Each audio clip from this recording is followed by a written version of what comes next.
Remember this day. It's over. Sabi ko nga,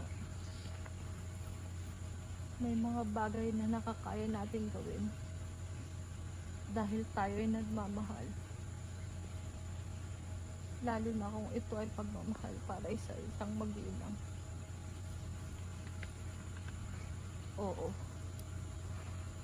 Ako, si Pipay Di Magiba. At isinuko ko ang puso ko para sa aking pinakamamahal na ina.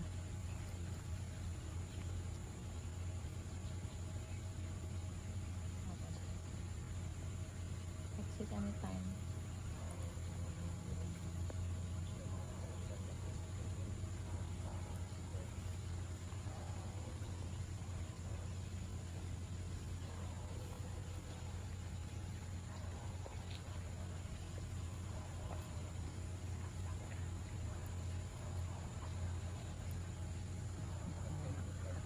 Tatlo lang.